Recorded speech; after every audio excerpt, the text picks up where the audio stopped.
Vaush, any advice on how to completely handle my life, financially, emotionally and interpersonally? Thanks in advance, heart. You joke, but you could probably benefit from it, couldn't you?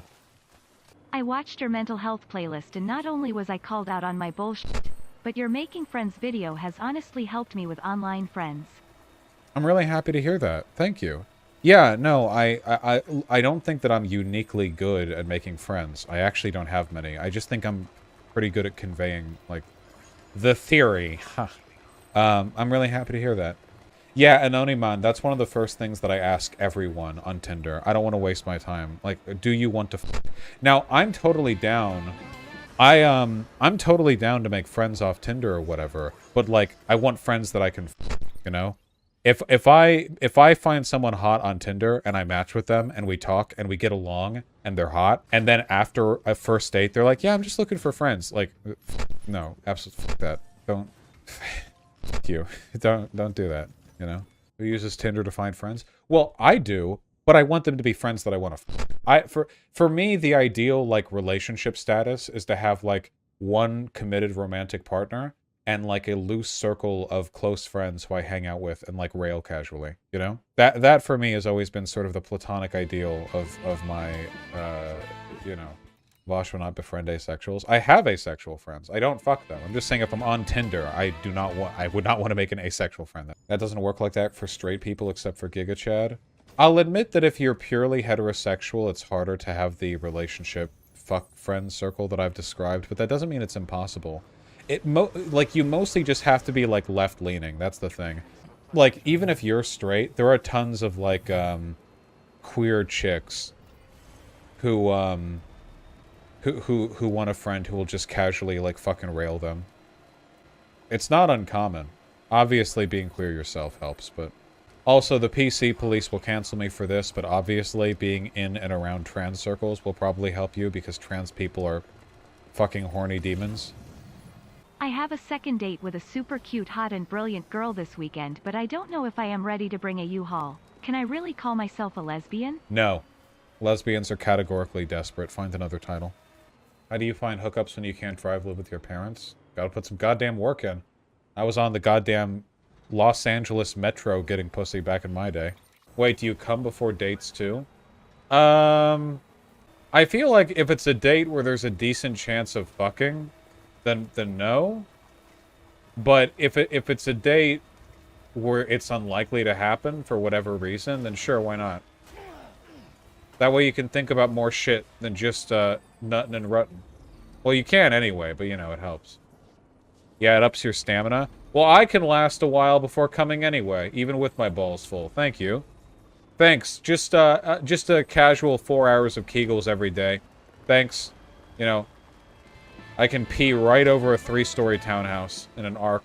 You know, when I was young, like a teenager, I thought the whole, like, yeah, dude, jerk off before you do talk with a girl, because, like, yeah, male sexuality is so uncontrollable. Ugh. Anyway, when I was young, I thought the whole jerk off before doing X thing was, like, super based, because, haha, that's how guys are. And then when I got older, I kind of thought it was misogynistic. But then I got a little older than that, and now I realize that it's based in true wisdom, and it's only misogynistic if you let it be misogynistic, you know what I mean? It's like, it's one of those things where it can be problematic with the wrong attitude, but if you have the right attitude about it, I feel like it's fine and dandy. You guys, you know what I mean, right? Orgasms are good for everyone? No, it's not just that. It's just being horny makes you retarded. Like, it just does. It doesn't matter how smart you are. Like, we're talking about very fundamental brain wiring here, you know? It just makes you really dumb. And yeah, like, you know, and if you could acknowledge that, I feel like a lot of people can get, like, really prideful about it. Like, they'll be, like, they won't have, like, fucking nutted in 2 or 3 days, and they'll be like, yeah, well, I won't let it affect my behavior. And then they do some stupid shit, or, like, desperately text an ex or whatever. And then afterwards, they're like, oh god, why didn't I nut beforehand? But, like, they keep doing that, you know what I mean? The main problem, this has always been the problem with non-monogamy or polyamory or whatever, is that people are really bad. People are really, really bad at figuring out what level of seriousness they want with a person they're fucking, you know? This happens all the time with non-monogamy, where, like, people will start out as friends, and like they'll fuck, and then like the dick will slide out, and like the nut will pour down the leg, and like the fucking guy will roll over, and you'll look at each other, and your stupid fucking idiot brain chemistry will tell you that you two are in love. This is very dangerous. It's very dangerous business. Okay, you have to be ready to avoid these feelings. You have to be very disciplined in how you handle these feelings. Because if you have like 4 or 5 friends like who are like hooking up with each other kind of like casually, which is not that uncommon, you know, just sort of on the side, all it takes is 1 or 2 people catching feelings irresponsibly to like ruin the whole thing. And the thing is, like, catching feelings is something you can prevent. Oh yeah, are you ready for the fucking amazing tip that I have for avoiding catching feelings? I don't know if this would work for everyone, but it works for me, so maybe it'll work for some people who are watching, you know? Like, it'll work for, you know, even a little, like, a few people. You need, I think, in my opinion, it really helps to understand strong positive feelings for another person, whether you call that love or friendship or whatever else, to think of it as a single feeling that you have that exists on a spectrum with different degrees of intensity depending on how close you feel to a person. I.e., love that you have for a partner being like a very similar feeling to a strong friendship connection, just framed through like a different lens and the ability to have sex with that person, be physically intimate. But I feel like they're very, very, like, very similar.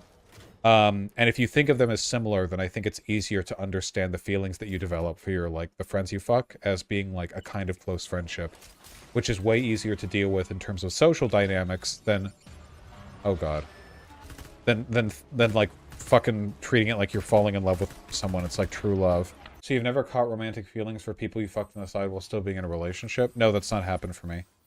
I have had like close friendships or whatever. I just don't, like, if you really like a person that you're fucking, I just think it's okay to feel strongly about your feelings towards them without framing it as some necessary romantic thing. How do you figure out if the feelings are romantic? I think a lot of whether or not they're romantic has to do with how you interpret them, you know? Like, think of it this way. You know how, like, super sheltered girls might, like, fall in love with the first guy who's nice to them? And, like, they're super duper in love, but, like, they're really just appreciative of being treated nicely for the first time in their life and being given some attention. And as a product of that, the strong feelings they have, they interpret as love. Maybe those feelings develop into love eventually. Like, just because you interpret those feelings as love, that doesn't mean they're, like, inherently love. Like, a lot of that is how you choose to interpret them, or how you frame them through your experiences. Maybe you're in a relationship, like a romantic one, and it's non-monogamous, and you fuck people on the side, and you're fucking someone new, and you're, like, super, super into them. And I think a lot of people kind of freak out internally, and they're like, oh my god, I'm so into this new person. They're so hot. I'm so interested in them. I keep responding to their texts in, like, 3 nanoseconds. Like, this is love. And it's like, nah, it doesn't have to be love, my dude. It could just be you just like them a lot, and also you're super interested in them at the moment because they're like a new thing, you know? Like, it doesn't have to be that.